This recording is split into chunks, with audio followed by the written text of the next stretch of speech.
I didn't really plan on starting right here, but let's try this once. There we go.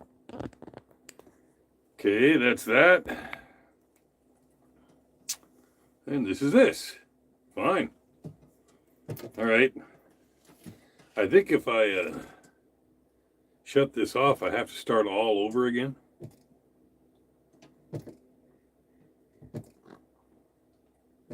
I thought that I would have more time. Well, I'll let you watch the screen while we're going. How's that?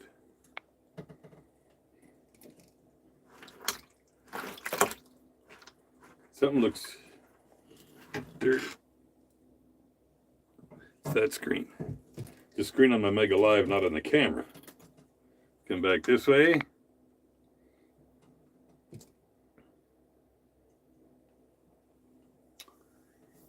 Okay, well, here we go. Got 19 people out there already. Well, yeah, doggone it, I didn't want to start this early, but I guess maybe we will.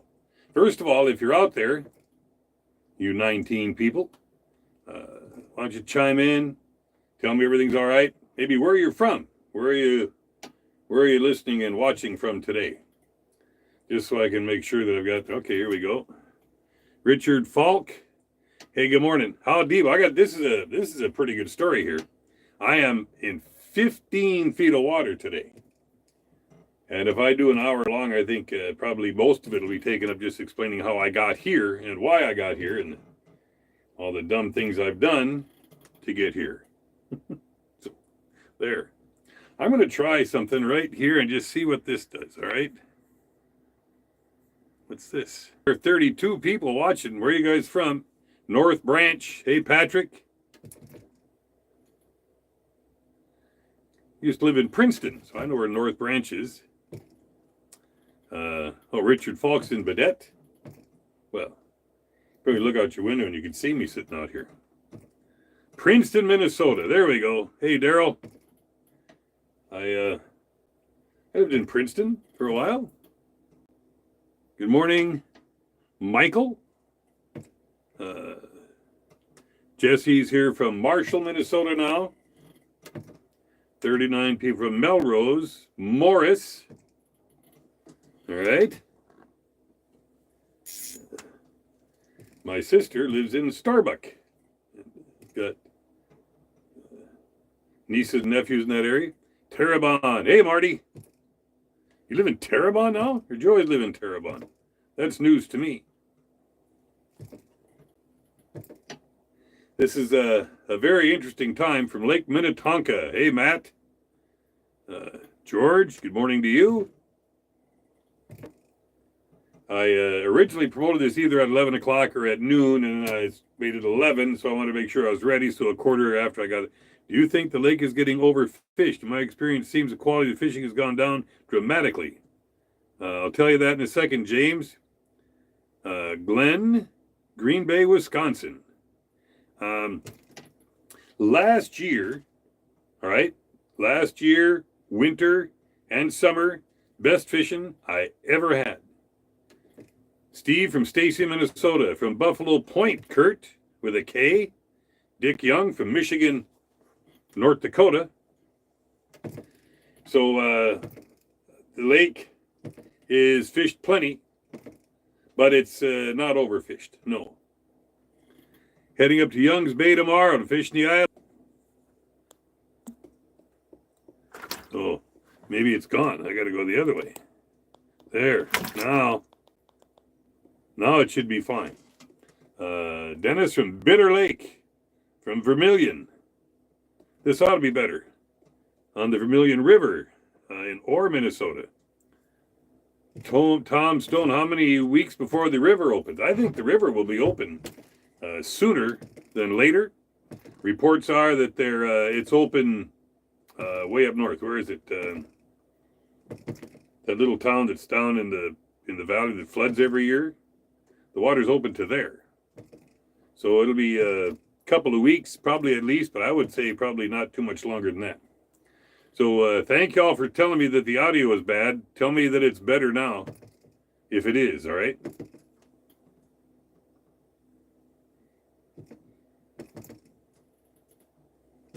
Uh-huh.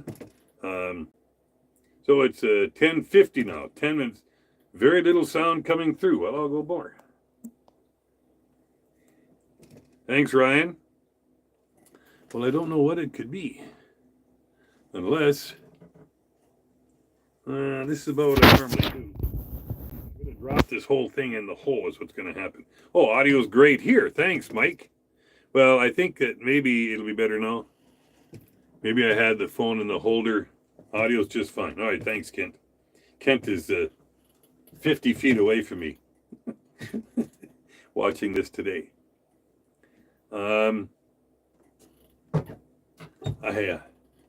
Well, we're really going to start at 11, like I said. Audio's good. I got good audio. So I think we got that. I may have had the audio turned way down. I appreciate that. 50 people watching already. We're not even starting yet. So this is good.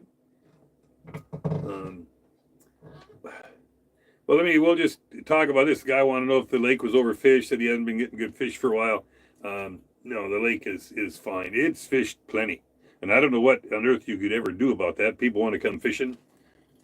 Let them reboot the feed on the listener's end. It's happened to me before. Oh, no, the listener's end, if you're getting the bad audio. Well, now, it might have been me to begin with, but if it still is, it shouldn't be.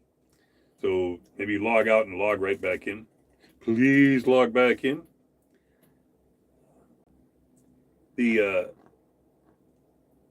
like I said, last year was the best year I ever had. 3 years ago, 4 years ago, we were catching more big fish than we ever caught before. It was crazy.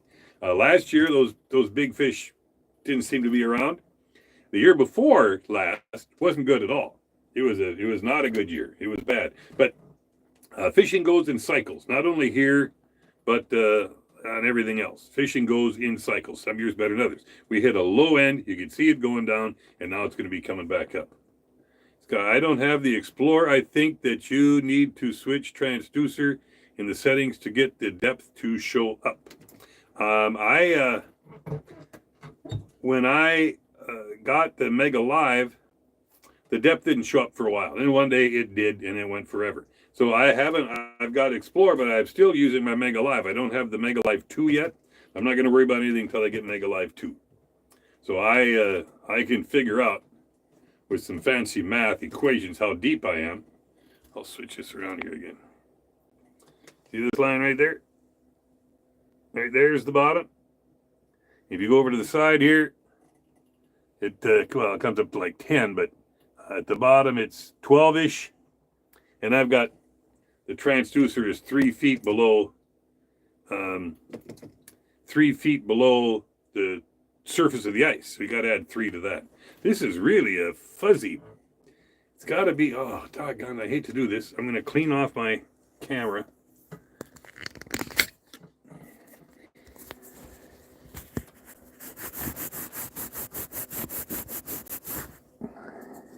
Oh, sure, then I rubbed it with my thumb. Now it's going to be better. Ooh, I did it. I did it. No, I didn't. I have no idea why that's foggy. Well, yes, I do actually. If I move this just a little bit, it gets better. I'm right over the heater with this, so it may be getting some heat. I'm going to put this on pilot for a while, see if that changes anything. Okay. I think it's the heat. Someone asked me if I had any whoppers. Yes, sir. Okay, we got to get back here. So any big ones? Yes. How do you think the landings will be this weekend? You're on early. What did I miss? Well, I got on early because I wanted to make sure I was ready, and suddenly it said, you're on. I was new to that. Mostly you've been just talking and worrying about audio and stuff. Whoppers. Okay, here. There's the Mega Live. It's evidently just going to appear to be foggy.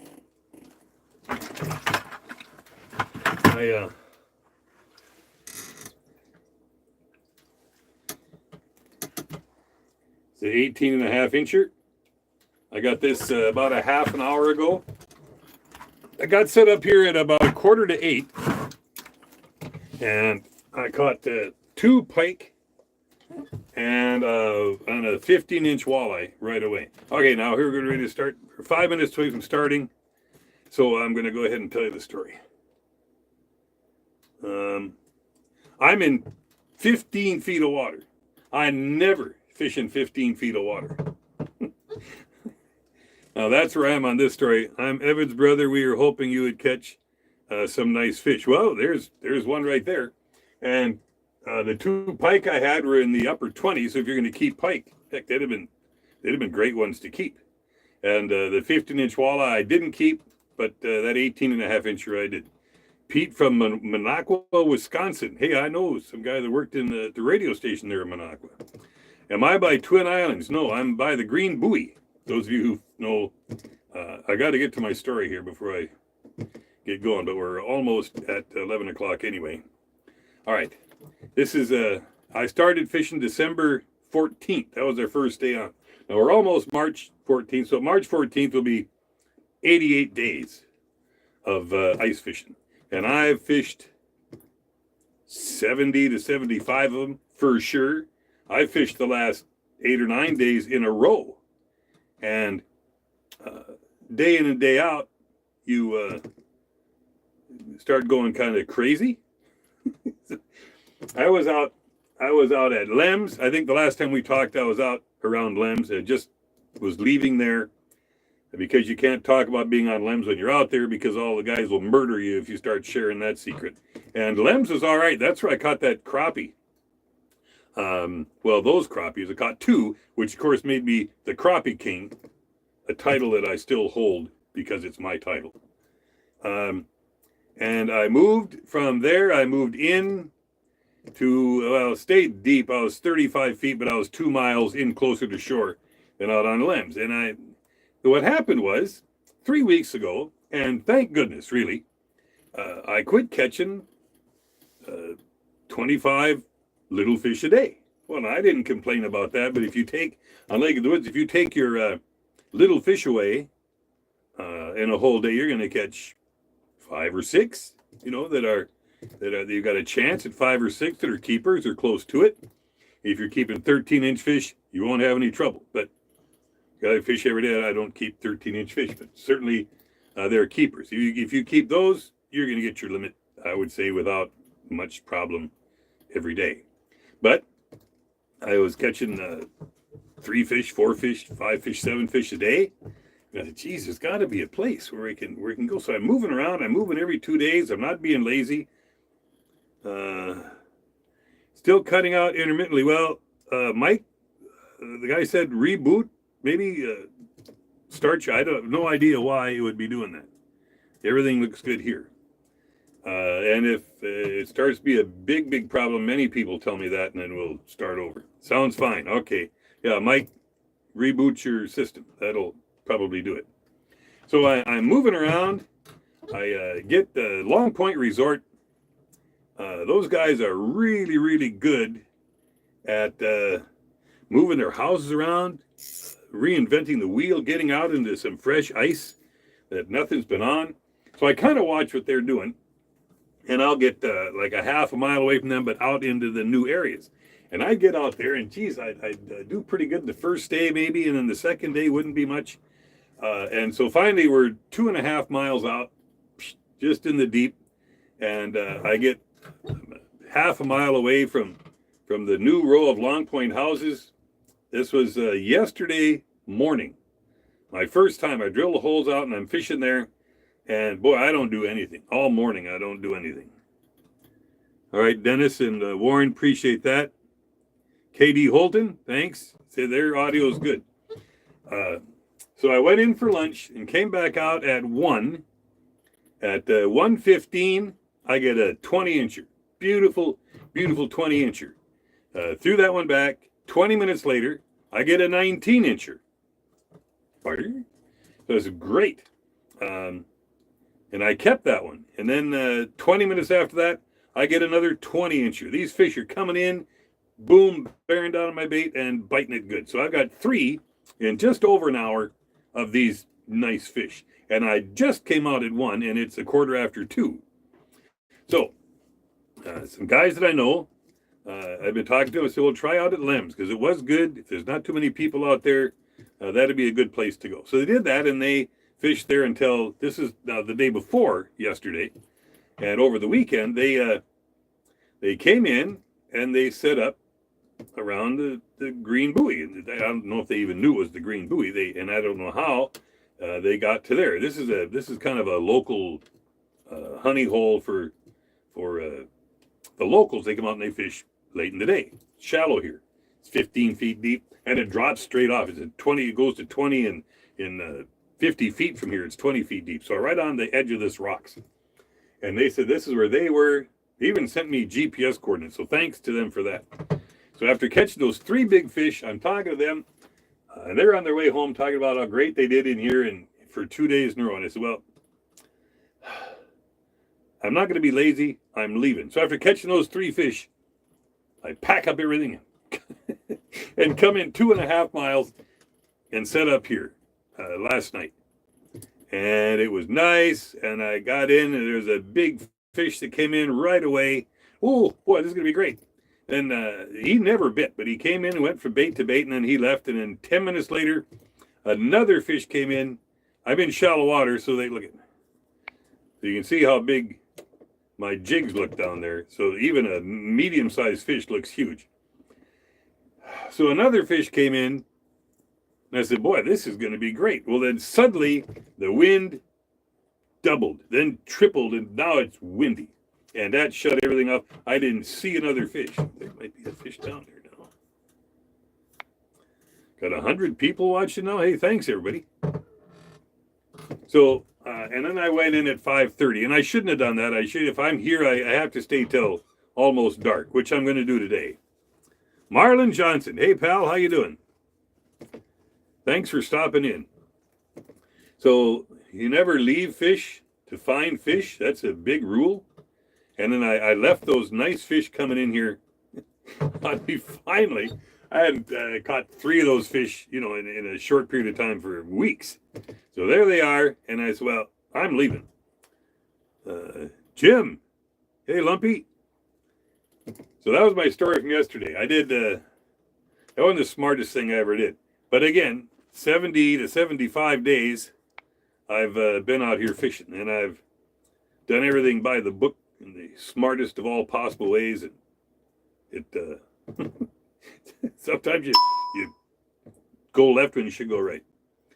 Sean's coming from southern Wisconsin. Now here, that's my story on how I got here. I made a big mistake, but if I sit in here tonight and fish till dark and get on that half-hour run, that'll be exciting. So tomorrow, one way or another, I'm moving out of here. And I'm going to go back out at least a little bit deeper. But this has been just fine. Now, you don't catch any little ones in here. Paul, fishing at Zipple Bay for the next few days. They sure are biting. Glad to hear that. I've got buddies. I'm pretty lucky. I usually have 2 or 3 guys that I know that are fishing around, and we don't usually pile up on each other. So I'm getting reports. And even if I'm sitting somewhere where I'm not catching anything, and I've got guys saying, oh, yeah, we're catching, but a lot of small ones. So at this point, that's fine. I can sit and not catch small ones, especially out deep. But if they're there, I certainly catch them. But, yeah, I finally got into my big fish yesterday, and then I moved. Now, that's one thing I wanted to talk about. 112 people watching now. Thanks, everybody. The next thing, I have been wondering, like I said, last year was great fishing. And at the end, I could have turned this maybe just a little bit. There we go. Last year was great fishing, and usually I quit in March sometimes. The ice gets too thick, and you run into this slow time at the end of February and mid-March, and things just don't go well, so I've been quitting.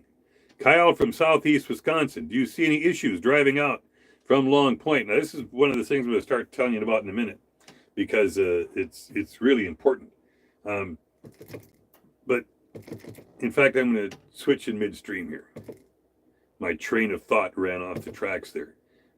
No, I'm going to back it up because last year, March 3rd, I was the first of my late ice videos, and I did 10 videos after March 3rd on how good fishing was and how it kept getting better. But in all the videos, I'm catching little fish, boom, a nice one. So I was catching 2 or 3 really nice fish, every day, and having a chance at a big fish, which I mostly screwed up every day. And that's the way it went till I had to quit in April. And March 3rd, remember there was nobody fishing a year ago winter because there was no ice. The ice was 22 inches thick. And on March 3rd, looking around where I was fishing, there was not a wheelhouse. There wasn't a big house to be seen. It was just resort houses out here at Long Point. And me and a couple of other guys in portables. That's what it was last March 3rd. And I just stayed in the portable after that. I'm still in this house, and I'll probably stay here for a while. But so that's what I'm saying. There's still a lot of good fishing up. But it all, and last year was great enough. So I'm excited about at least being out here for now. So I think some good fishing's coming. But now, people are wondering, can we still drive out with our full-size pickup pulling our ice castle this weekend? Well, what that's going to do is ruin every access point. Everyone, trucks going out, pulling a big ice castle or not. The trucks are what, and that's why you can't fish. The landings get so tore up. So if you're going to come even this weekend, call ahead. Call Friday, all right? And say, so what's going on? Can we drive out or no? The ice is great. Getting around is perfect, but getting on and off the ice is going to be the issue. Here at Long Point, they put sawdust on the ramp going down and on the ice right on there. And they clean it all up as soon as the ice fishing is done. So they really do. It's a lot of work there to get that done. But that's pretty genius, I think. That helps things hold on to. All right, Kyle said, no wheelhouse me. Curious, need to bring an ATV or just my truck. I would bring the ATV. But again, call before you leave. They'll know more. This is Tuesday, and you're talking several days away. Now, check this out. Today, the high is going to be about 20. And I wish I could go back to my weather page. Tomorrow is Wednesday, and that's going to be warm. Then Thursday is going to be 47 degrees. Friday is going to be 53 degrees, and it's going to rain and snow 5 inches Friday night into Saturday. What's that going to do? And then Saturday, it cools back down with highs in the upper 20s, I think, around 30. And then for a few days after that, the temperatures will be nice and cool and things will firm up again. But what is 53 degrees, 54 degrees going to do to the access points? I don't know. Wherever you're going, whatever you're planning on, start planning on bringing a snowmobile or an ATV or a side-by-side or something for get around on the ice. That really makes a huge difference on how long these landing points can last. Not that they last forever. If it goes bad, it goes bad, and then you're done. But I know a lot of people want to come up on the weekend and are planning the weekend. Wherever you're going, whether it's Long Point or anywhere along, call the people that are operating your road and call as late as you can, because nobody's going to know. And this changes by the day, by the hour at this time of the year. It was 2 degrees this morning when I came out here. I thought, wow, that's pretty cool. It's been really, I haven't worn a jacket. I wore my jacket today for, there's a fish. There's a fish. I'll swing this around for you. Come on up, buddy. Come on. Come on. Keep coming. You can do it. Bite. They got him. Oh my gosh. Look. I was thinking this wasn't a pike, but, well, he's still not. Oh, man.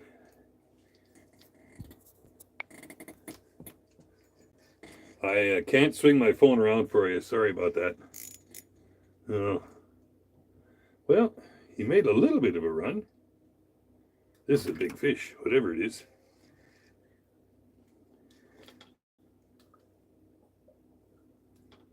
Oh, it's a big walleye. Caught during a line. Now, don't get off. Your head's coming up the hole. Here he comes, buddy. Here he comes. Boom. This is a giant. Don't fall off. On a live. Look at this guy.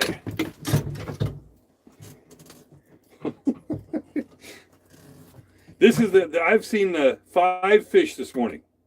5 fish I've seen, and I've caught every one of them. That's weird. These fish are aggressive. There hasn't been a lot of them, but again, no little fish. Look at this guy. Look at this. It is 25 and a half. Nice. And heck, I'm in 15 feet of water. See if I can get it down the hole. None of this is easy. You get this far. Come on, buddy. Here we go. 1, 2, 3. It's gone. Yay. Yay. Yay. You just see him. You just see the fish come in, and it's so shallow. They're just a big red blob. And then you move that bait up, and they have been following. Oh, man. So, 15 feet of water. This is like finding $50 bills laying on the street when you catch a big fish. Brock says, wait till evening. Yeah. I talked to a buddy who's been fishing out here too, and he was out last night, and he said just before it started getting dark, they had a half an hour. They had a half an hour where they couldn't keep him going. The guy was by himself. He caught 3, and if he'd have had 2 more people with him, he said that we'd have caught 9 because they were just blasting in there and biting everything. But there you go. My heart might not explode here, but it probably already did. So, oh yeah, fishing's terrible. That was sweet. Sure glad that happened. And we're talking about conditions on the ice and what possibly is going to happen with 50 degrees. A couple of the resorts have closed their accesses to truck traffic already. And I'm check ahead, all right, where you're going, because some of them are closed already. The guys over at Swift Ditch, they're pulling their bridge on Thursday. This is Tuesday. There's 2 days left, and they're done. So this weekend, if you're planning on going out of Swift Ditch, you're going to have to get across that big crack over there by yourself, and I don't know that how you're going to do that. So it's ramping up. The resorts that were running 23, 24, 25 miles out into the lake, most of them have pulled back.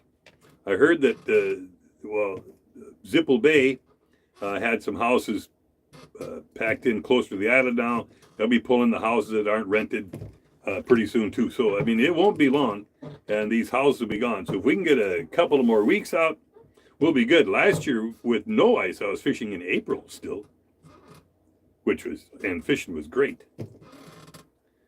So I had the whole list of things we're going to talk about, and I hope I didn't blab into them all right away. The water is 2 feet deep in the ditch over here right now, I was told. Oh, at Swift Ditch? Is that what you're talking about, Kent? Catching a big whopper during the live. Are you kidding me?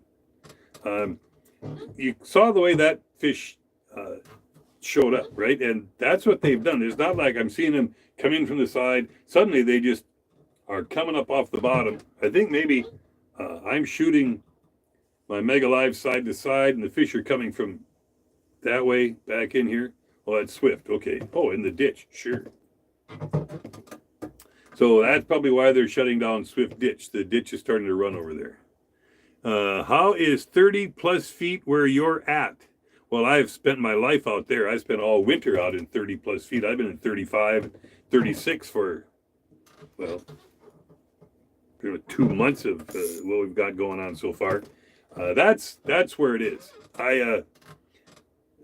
If you look if you were to come here and stand on shore at Long Point, I don't care, at Zipple Bay, anywhere, when you look out in the lake, 90% of the fishing out here by mid-January, right, is 30 feet or more. All right, everyone's fishing deeper. You say, well, fish shallower, and heck, people do fish shallow. People do catch fish, whopper once in a while, but just about all the fishing over here is done in 30 plus feet. Now, if you get around to Arneson's and fishing out of War Road, there's not much 30-foot of water over there, especially not much over 30 feet. You got here and there a spot maybe, but that's all in the 20s. That's what they're going to fish over there because that's the deep water that they have. So, but you get over here out into Big Traverse, the water gets deep quick, and that big mud bottom, we fish it all summer, and I fish it all winter. How deep would you put a wheelhouse now? 35? Yeah.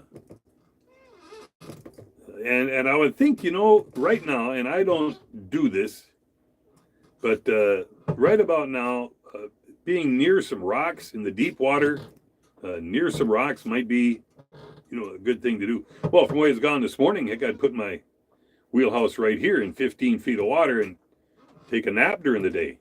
To have that good morning bite and the evening bite. That's the old thing. I was talking to my buddy Bob this morning on the phone, and we talked about how when we were younger, we'd come fish and we'd go out deep 30 feet, 35 feet during the day, and at 3 o'clock we'd pack up and move all our stuff into 15 feet, drill all the holes again, and sit there for an hour and catch maybe the fish on the run when they came through. Well, what happened with me is, because we were fishing in the dark then, as soon as it got pretty dark, I'd get a bite on and he would bite me off for one thing or get my lines all tangled up right away, so I'd be done anyway. So I kind of quit doing that a long time ago, but that's kind of one of the reasons why I moved in here yesterday, just to not be so lazy that I would be doing that. So it's 18 after 11. All right, welcome. I'm Kurt Quinnell. This is Lake of the Woods. I'm live in my fish house, fishing shallow. So this is my 5th fish this morning that I caught, and man, I'll take that every day. Maybe I'll stay here for another day. We've got this weather coming in. I may stay a little closer to shore, but not to beat this too much. Call ahead this weekend. Why are you in 15 feet of water? Hey, Steve Carson. I've been waiting. You missed the first part. Okay, to quickly recap that, I've been fishing deep. Yesterday, out deep, finally, I found where there were some nice fish. I caught a 20-incher, then a 19-incher, then another 20-incher in an hour. And a buddy of mine texted me. They're on their way home. And he goes, they fished out at Lems, and they did all right there. But on Saturday, they moved in to 15 feet of water at the end of the day. They pout. Caught all their walleyes right then. Then they went and had fish fries and fished the next day. And at the end of that day, he said they came back in here at 1 o'clock in the afternoon and caught more walleyes. So I said, okay, I'm not going to be lazy. So I left those 3 big fish that I caught out there and all the more fish that I would have caught out there and came all the way into 15 feet of water. That's why I said, doggone it, I'm going to find some aggressive fish. And the weather's nice, heck, I'm going to do it. So last night I pulled in here, had 2 fish come right away. Then the weather changed, boom, and everything was done. Everything was gone. And I didn't stay until 7 o'clock, which I probably should have, which I'm going to today. So this is my first morning in here in this shallow water. And the only reason I set up here, I knew I was doing this live today, and I thought maybe I'd have time to do that since I probably wouldn't be catching a lot of fish. And then, boom, giant. So, heck, if I've caught 5 fish by 10 after 11, heck yeah, that's pretty good fishing by yourself out here. Okay, let's see. I'll back up here. Did I miss anything? Oh, why are you in 15 feet of water? So if you have any questions, put them on here. I can keep up, but then I keep looking around the phone to see if I'll give you a shot of the screen again. You got to see that last fish come in, didn't you? Boy, something just, and the screen must be dirty, but it doesn't look dirty. I'm getting a fuzz from somewhere. Anyway, I hope that that's acceptable, what you see in there. Watching from Monroe, Michigan, which is next to the west end of Lake Erie. Ice is gone there, and they started fishing from boats. You know, it's kind of funny out there on Lake Erie where they ice fish. You know, they get some ice and they run out there and they fish. They know the ice is going to be gone in 2 days, so they run out and fish, and they get off and the lake opens up right away again. What color is the hot lure? I've got pink. I've got a pink one here. I'll show you here. Mostly buckshots. Well, here. I've got my, oops, sorry about this. Pink, tungsten little jig. I've got 2 minnows on there because I put one on, and I think they get tired after a while. So I put on another one so that it kicks up again. And I know that having 2 minnows on doesn't hurt anything. So having a free snack with my second minnow on that hook doesn't hurt anything. Look, I'm a professional. And on this line, got this little, well, it's got it written right on here what it is. The guy could read really, oh, it's a VMC Flash Champ. Okay. Just got on here. Are you still using blinking light? Here's blinking light, man.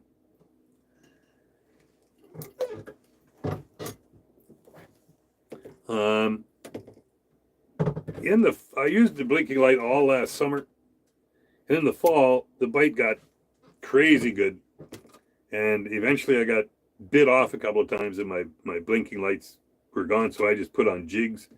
But other than that, for a month in the fall, we weren't using them. But I've had them on most of the winter. Every once in a while, you wind up with a line that doesn't have one on. Brad from Nitchie, North Dakota on live. Pink jigs. There. Pink is a good, you know, people always say Lake of the Woods is gold color. And I've got a lot of gold lures, but I don't use them too much. Back in the old days, when all we did was pull spinners, I go buy a cart of gold, hammered gold spinner blades. That was my tackle box for the summer. No more than a 9-inch leader, correct. I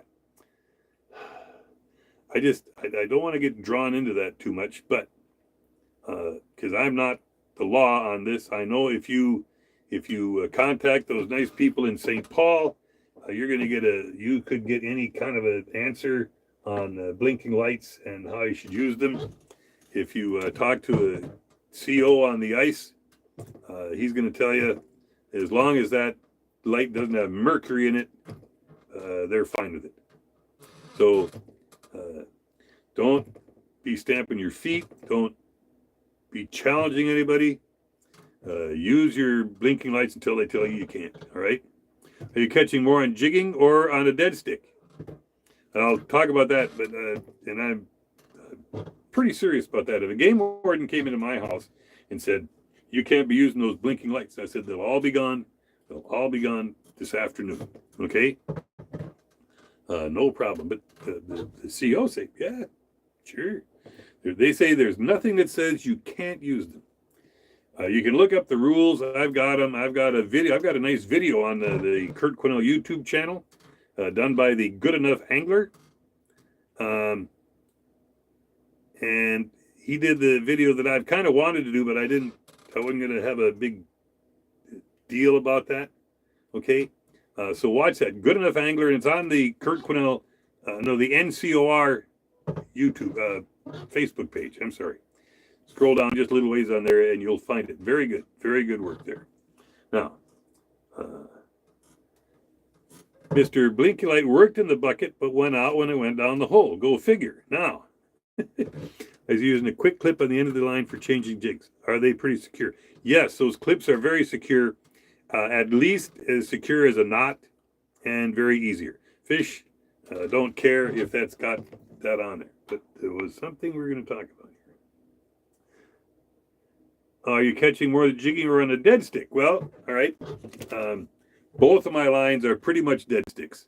Can I do this? Come on now. I go like this. It's in the holder. I go like this every once in a while. Okay, that's my great jigging motion.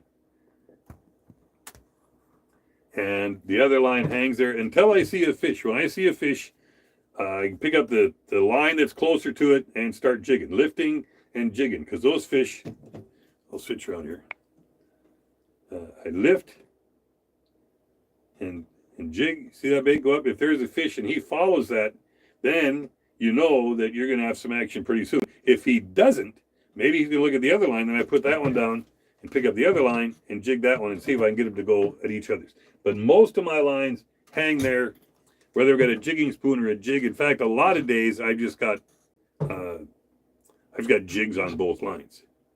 My blinky light were good in the minnow bucket, but went out when it went down the hole. Go figure. Now I've thrown away 8 or 9 of my blinking light lures this year. Now, you know, before there were blinking light lures, I put a jigging spoon. I take the hooks off that and put that in the line so that as kind of a flasher. My buddy Mark uses a 5 of diamonds Daredevil, 8 or 10 inches above his hook. And so these blinking light lures would be good for that because there's some metal on them and they are a little bit more weight and they would work for that. But they're supposed to blink. When they quit blinking, I just throw them away. I see. Okay, we did that. So I've got these. I'll pick them up and they won't be working, but and they're wet coming out. So I just touch the contacts on the back and it starts blinking again and I put it back down the hole. But I think these are soon gone. But remember, I've fished over 70 days this year and there's some kind of a battery in these things and they don't last forever. But the blinking light lures, when you take them out of the water, they quit blinking. When you put them back in the water, they start blinking. Well, here, it's too bright in here. We're not going to be able to see anything, but my bait's going to be gone right here. Okay. Here's the blinking light lure, and right back here is the contacts. I put my finger on them like this, and the lights are coming on, but you can't see them. There's no way to make it darker in here. Well, there you can see a little bit. So, yeah, this one's almost done for. What happened, there's like 6 little blinking lights in there, okay? And what happens is pretty soon you got 4 of them working, then you got 3 of them working, then you got 2 of them working. How far are you out from Long Point? About a quarter of a mile, I suppose. Maybe a half. Oh, I went to the bottom already. It's kind of funny, fishing in 15 feet of water, used to 35. As soon as you get the hook set on a fish, man, they're at the hole. As soon as you start letting your line down, it's on the bottom. So not far out from Long Point at all. Seen any shiners swimming around? Now, the guys that were in here over the weekend said they saw schools of shiners. I'm right next to a breaker, and there's rocks in there. This is on the downhill side, so there's a lot going on here. He said they saw a lot of bait. I haven't seen bait. If I took and put on the side imaging maybe, or the forward facing and scanned over there, maybe I'd see them. But I don't, they're there. I don't have to see them. This is where they'd be, and that's why the fish are here. Not mine. Come on now, get out of there. There we go. Mine are just the opposite. Jim, the opposite of what? Help me out here. That's my bait. Okay. Well, it's 11:29. I haven't had a whopper for like 15 minutes. How's the guy supposed to fish in all this? Thanks for watching. God, we're 45 minutes into this already. It's 11:30, so we'll go till noon, okay? The last 3 weeks, generally speaking, fishing for me has been, I would say, just a little disappointing. It was solid. It was, I would say, never really great, this winter, but from the beginning, heck, it was good. I fished mostly the morning. I get out between 7:30 and 8 and fish till 11:30 or noon, and then I go in. I'm done for the day. And every day until 3 weeks ago, I would catch 20, 25 fish total in the morning, fishing by myself. Most of them were little. A couple were nice. And I just about every day had a big one or two come through that I had a chance at. And usually I'd get one on that I would lose. I lose lots of big fish. Lots of big fish. On the bottom of the hole, halfway up, they just let go. So, and the thing just 3 weeks ago slowed way down. So I had buddies out fishing every day, and I don't like to admit it, but I did chase the bite. They say, oh yeah, geez, we're doing great over here. Well, where is that? We're over by Twin Islands. Shoot over the Twin Islands. So they're doing good, and I go, and it just doesn't work for me. So mostly I don't do that, but I did this yesterday. I chased this bait in from heck 2.5 miles out. I came in. It was 2.5 miles to here because I'm south and east, a little bit of Long Point Resort. So it was 2.5 miles to here. I pulled the house and here, got the holes drilled and sat in and did 2 right away. This would be great. Then everything just quit. So that was bad. Besides, well, I'm going to stay. This is what I've been doing too. When I get to a spot, whether it's good or bad, I don't leave it in a couple of hours. If I'm going to move somewhere, I'm going to stay there for at least a day, probably 2. So I'm going to fish here tonight. And if it's really good, I might fish here tomorrow morning again too.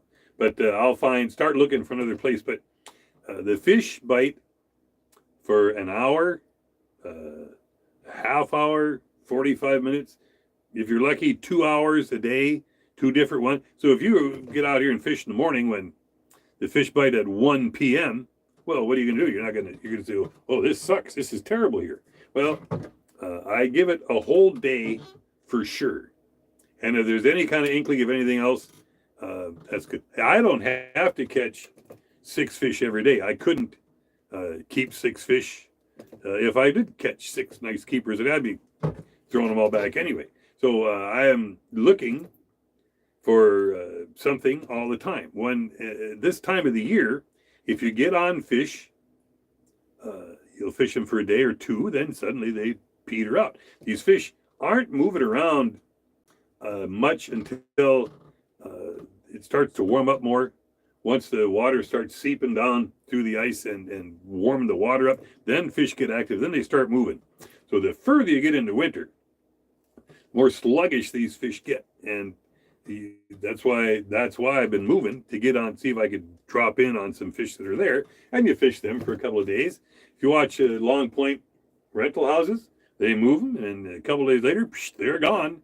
They're somewhere else. So they know how to stay on fish, and they realize, especially now, that you've got to be moving those houses around, and that's what they do. The guys that fish out of the river on Adrian's and the Wigwam Road, they're out 23 miles. Well, they've been doing that because there's a lot more people that fish over that way. That's busy, all right? And the way to do it, to stay out of where there's been fished so hard, they just keep moving out. Every week, they're out another mile. They're out another 2 miles. So after 6 or 8 or 9 weeks, look at, you're out 15, 16 miles into the lake. And they still go. They go out until they run out of time, and they start coming back. So that's what's going on now. People are wrapping it up. Jim, come on, you said not mine. Mine are just the opposite. Just the opposite of what? Tell me what you're doing. 149 people in here. So people aren't completely bored with ice fishing yet. So call all your friends and tell them, ooh, once this live thing gets online, you'll be able to watch it for days and weeks to come yet. That you can say, ooh, watch this idiot. He caught this big fish doing a live. That was so sweet. That fish just appeared, and you got to see the fish come up and do the bite on the Mega Live, which is awesome. Well, maybe there's more here. There it is. How deep are you fishing? They go out when you put them down the hole. Yes. Oh, I see. South tip was slow. last 2 weekends. There's a lot of things here I haven't seen yet. When we were fishing that spot, we saw the shiners swimming around. Oh, these are the guys that were in here. Clouds of fish actively chasing them. They were watching. I haven't seen a school of bait come through here yet. But I have some nice fish that I've caught. So, have you heard about the night bite? Nah, I'm sleeping. Have you received your Mega Live 2 yet? Nope. I'm using the Explorer with the Mega Live 1, and I'll tell you what, I can't see how you could get much better with this shooting straight down Mega Live with the Explorer. We just added the Helix, and the Mega Live were best thing I ever saw, for sure. All right, and now the Explorer 10 comes out, and it's nicer. It's nicer just on the Mega Live 1. What Mega Live 2 is going to do, it's going to help you see out to the side when you're boat fishing. All right. If there's one thing about the Mega Live, when we're trying to drop baits in front of fish that are 30 feet away, 40 feet away, you couldn't see your bait hit the water and on the screen, and you have to see that to make things work. I didn't want to just diss off your night bite thing. If you're in a wheelhouse and fishing all night, hey, you're going to catch some fish. The big time is just the last 2 hours of the day as it gets dark. In the night, especially with better electronics, if you've got a live scope or a Mega Live or an active target, just watch for the suspended fish, because the more we get into spring like this, as more and more fish will suspend, and those are big walleyes. They're also big burbot. They're also big pike, but those are usually pretty big fish. And when you've got a heads up that they're 15 feet away heading your way, you've got a little bit more time to work every fish too. So night bite, hey man, go for it. Sometimes I'm sure it doesn't work out, just like everything else. Let's get back over onto the Mega Live.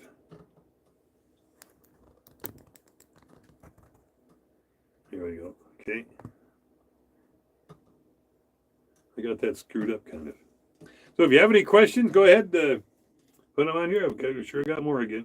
Night bite turned off about 4:30 to sunset on the south tip, but it was slow. Turned on, 4:30 to sunset. Yeah, that's that evening bite, and you can always do that all winter. Go out and fish the shallow water in the last hour or so of the day. It gets better the later into the ice season you get. But when you get in shallower, you're going to get pike. And there's the pike guys are doing pretty darn good right now, and that's just going to keep getting better. Rattle baits, I saw that. Do rattle baits work to call them in? I use those Blackwater custom rattle baits.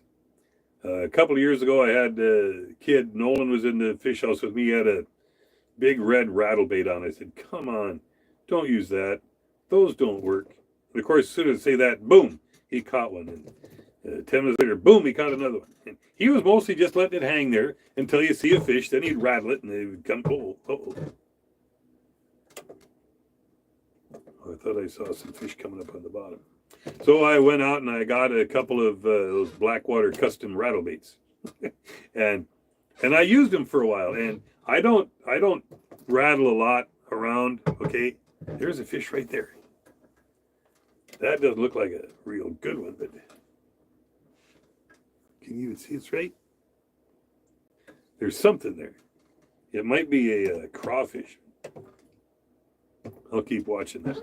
So. And then the rattle bait wound up in my tackle box. I had it on yesterday because I thought if fish are aggressive, yes, rattle baits work great, and your jig and wraps work great, and all that stuff that calls them in. I saw a video, and I'd give the guy a plug here, but he was somewhere out in the middle of Lake of the Woods, out far, far from anywhere else, and he was in a portable fish house, and this was in January. And he goes, I'm going to put on this. And he put on and it wasn't the Rapala one, but he put on a jig and wrap, metal hooks on both ends. And he didn't have bait on it. And he put it on and jiggle, bang, and he was catching fish like crazy. So, and I thought, how is that even possible? So if you use them, if you believe them, if you got confidence in them, yeah, they'll do it. I think that fish get lethargic, and where I just want bait hanging down there in front of them. Now, with this shallow water and these rocks close by, I had a red rattle bait on, and I was jerking it. I mean, I was jigging it hard for 20 minutes. And I said, well, okay. And I switched back. So, yeah, if you got something you got confidence in, yeah, you can use it. Most of the time, I figured, geez, it's scaring fish away. But if they're aggressive, if you're around and in shallower water, they would be aggressive, right? Then a rattle bait, something that makes noise, is great. 11:41. Okay, we'll go here till noon. What do you think about tip downs during the day? By tip ups, tip downs, is that like a tip up? I know, in Wisconsin, they use these tip ups because they can use so many lines. They can have like 100 lines out in Wisconsin if they want. So they put out tip ups and you just sit and you watch them. Well, I'm not good. First of all, I'm not going to fish outside, so that hurts. And people use them. Why not? Hang them around. Me and another guy in this house, we could have one line in the house and one tip up. I don't use them, but I can see their value, especially in pike fishing. But in Wisconsin, they walleye fish that way. Set out a bunch of tip ups, and there's 100 different configurations of tip ups. So I don't use them, but they are fine. The reason I don't use them is I'm not going to run outside.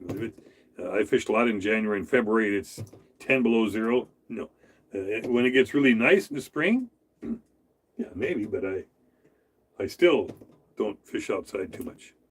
I bring out my clam portable, and then I fish really good till the end of the season that way.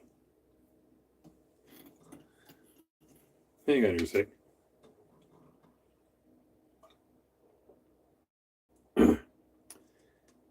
Aren't coffee cups great? I filled this coffee cup at 7:15 this morning, and the coffee's still plenty good. So,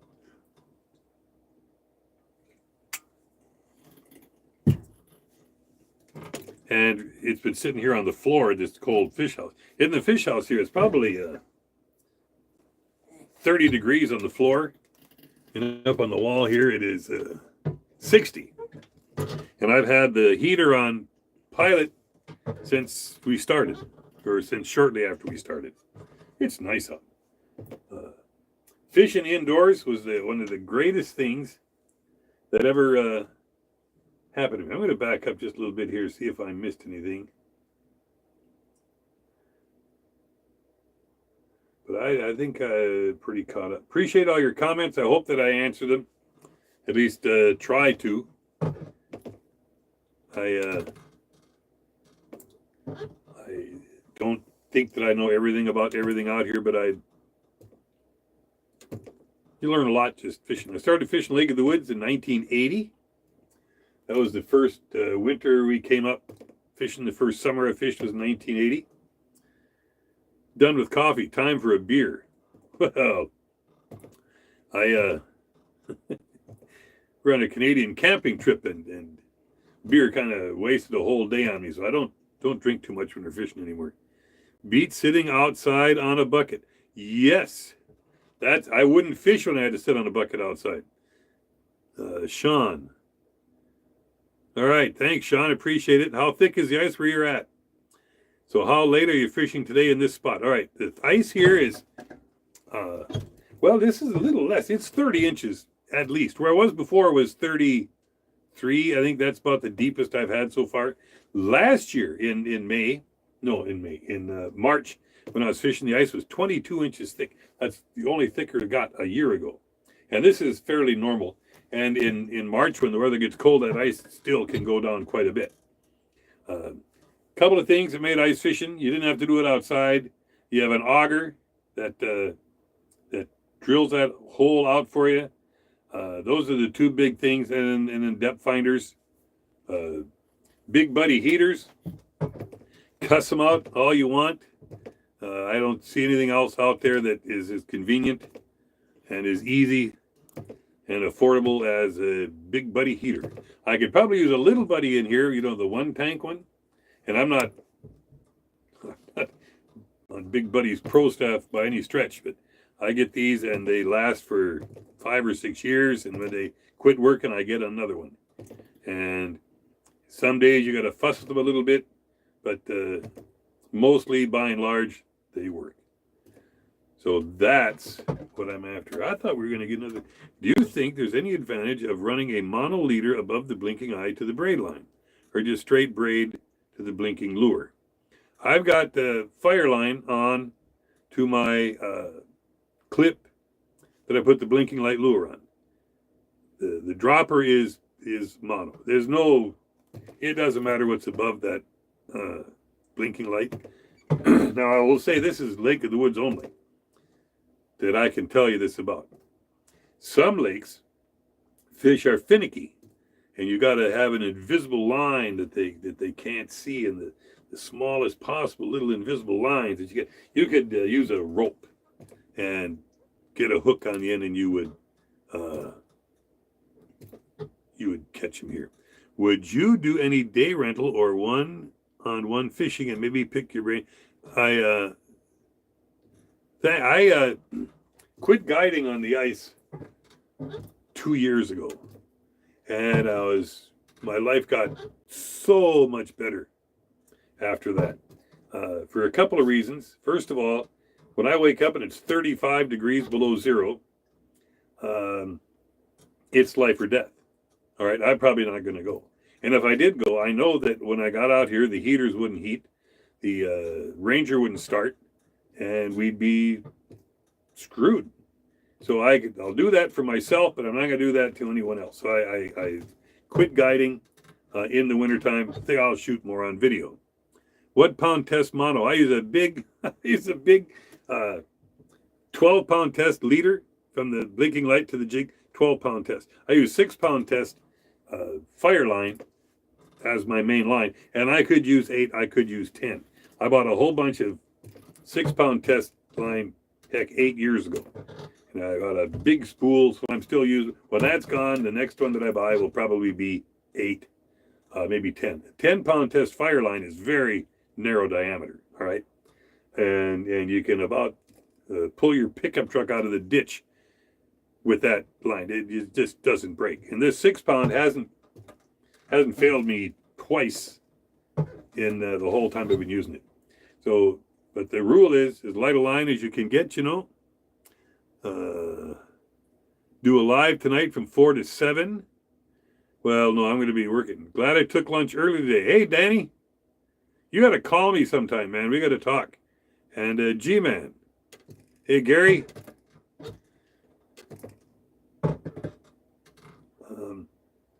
So if you're going to Leech Lake, if you're going to Winnie, if you're going to Mille Lacs, you can pick up every In-Fisherman magazine you've ever had and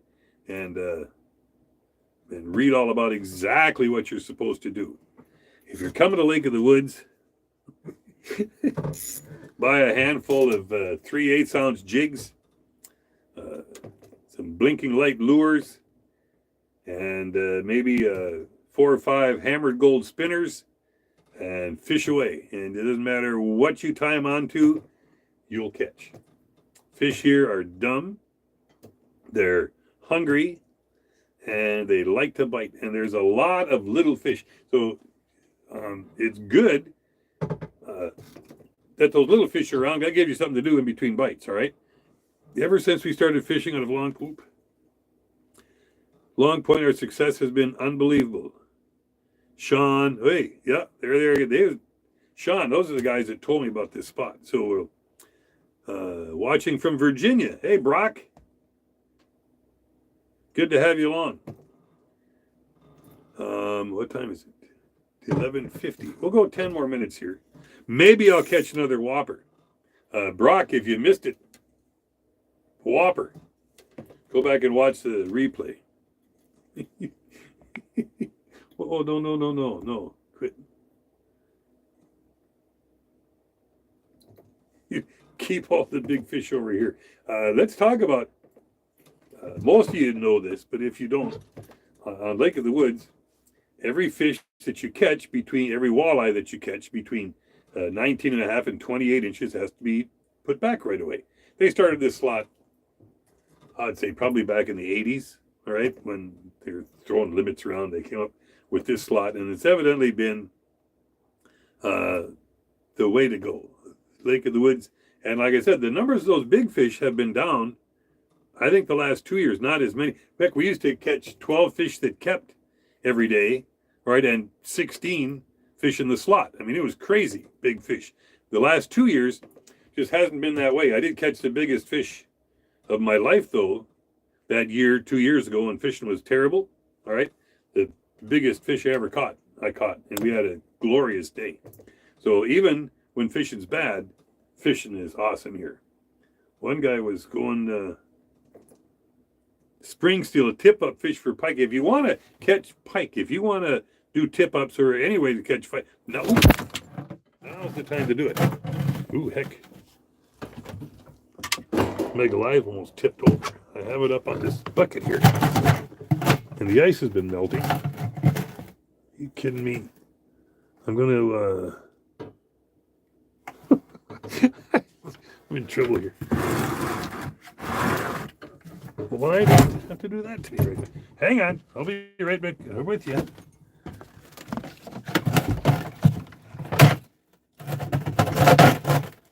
There we go. Okay. Whew.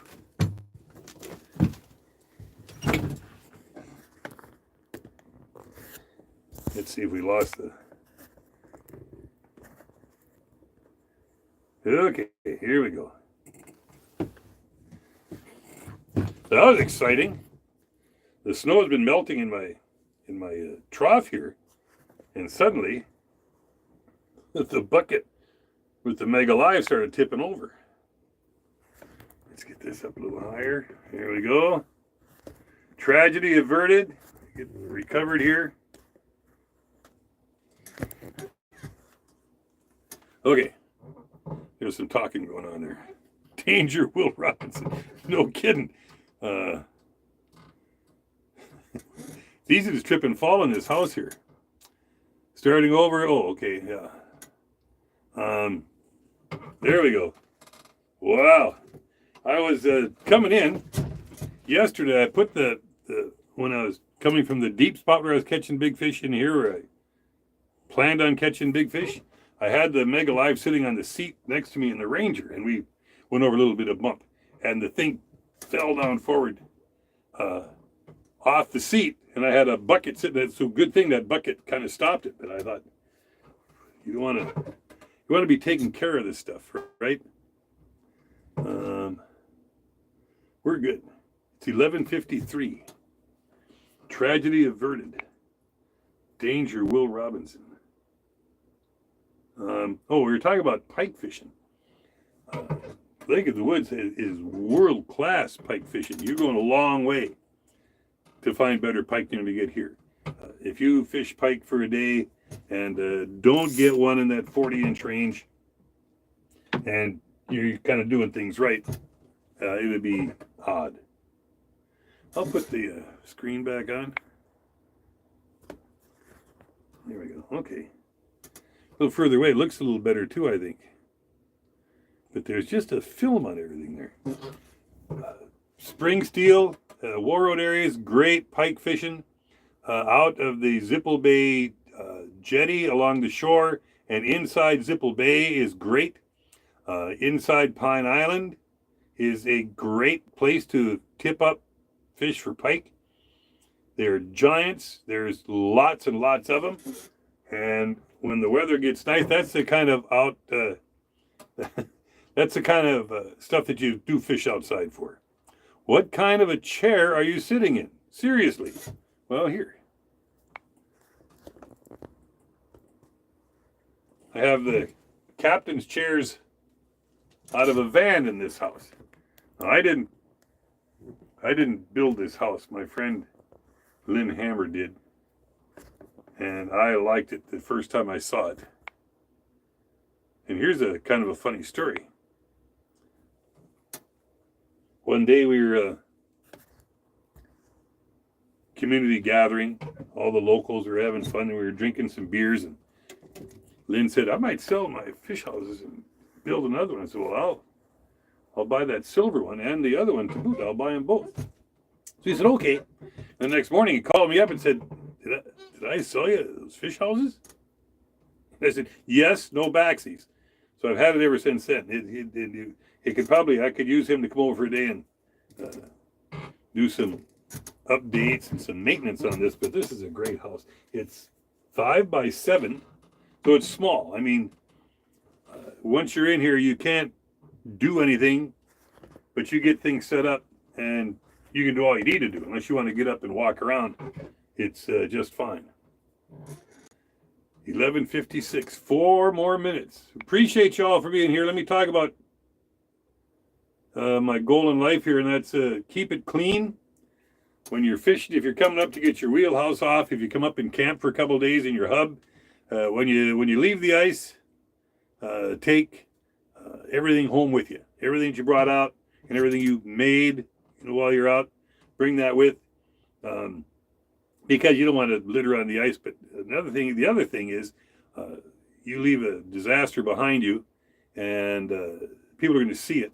People are going to take pictures of it and say, "Look at those pigs that ice fishermen are leaving this crap out on the ice." So pick it up, take it. It doesn't take any long at all. When you, if your house has been sitting there for a while, you got cobs of wood underneath it to hold it up. Make sure you chisel those out, and it doesn't take long. All I've got to do is think of it. I know that just about everybody would. And I would look back in my whole ice fishing career, I would bet that there's some point where I may have screwed up and left something behind too. So just think about it. If everyone just puts that in their head and say, "I should clean this up before I get out of here," we'll do it. In the summertime, we talk about clean, drain, and dry, invasive species. This is clean, but it's kind of a little different angle here. Keep things clean, make it look good. So you're going to fish this evening. I'm going to be out here till, well, I'd say 7, but I'm going to maybe 6:30. I'll be in the house before it gets dark. How about that? So there we go. It's 11:58. Thank you all for being. If you are just getting on the end of this, the whole thing will be up on YouTube, and I'll get it on the NCOR Facebook page. I'll work on that this afternoon and get the whole thing going. It's a nice deal. It's just lovely we can have a big fish come in like that. God, I'm still excited about that. Thanks, Pete, for being along here today. All right. So we are going to wrap this up. Say, keep it clean. Hopefully I see you out here somewhere on the ice. I'm Kurt Quinnell from Lake of the Woods.